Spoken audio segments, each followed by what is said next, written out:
was based around myths and like other cultures and how they kind of like help create the culture of the United States. So one big factor in it, like originally Greek culture was kind of like the like head, kind of like a like kind of big one that everyone looked up to. We had like Greek heroes in our comic books. We had Wonder Woman.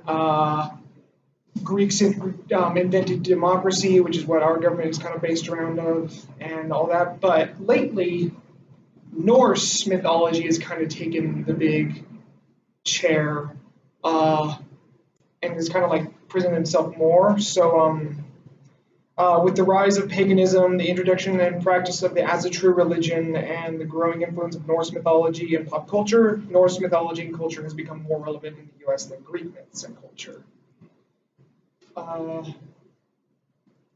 One big thing is as a true and heathenism as a well-rounded and well practiced religion within the U.S. There are several churches that practice this, and if you don't know what it is, it's people who worship the Norse gods such as Odin, Thor, all that stuff, and also paganism as a way of life, which is very environmentally conscious and spiritual.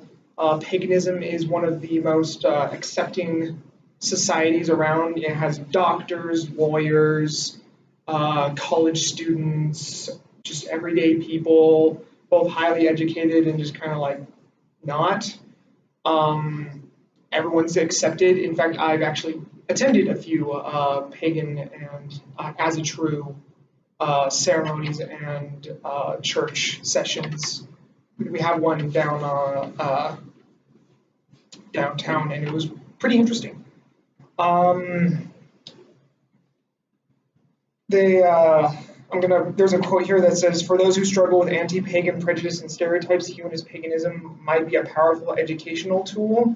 It can show that a pagan can be a sophisticated, cosmopolitan, and enlightened person, and that a pagan culture can be artistically vibrant, environmentally conscious, intellectually stimulating, and socially just." So while Christianity is definitely like the main religion in the U.S., paganism and heathenism is also high up there lately. And then in pop culture, probably one of the most common ones with it is the introduction of Thor as one of the main Marvel staples. He's one of the most powerful characters. He's like a main staple in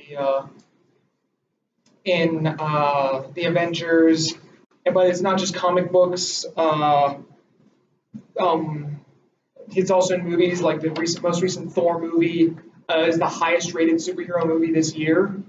Also TV shows, with the TV show Vikings having been renewed for its 6th season, before its 5th season is even done. It was made in 2013. And also in video games, like the video game Skyrim, which is heavily based around Norse mythology, right down to the main plot actually being based off of how the Norse people thought the world was going to end, with a giant serpent swallowing it.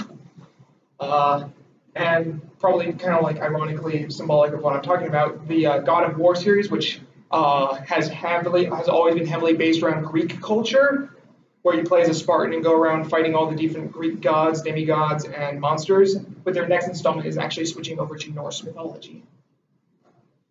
So yeah, just kind of with the United States as a whole, lately, within the past like decade or so, Norse mythology has become a lot more relevant and a lot more culturally stimulating within the United States than any other culture around. So.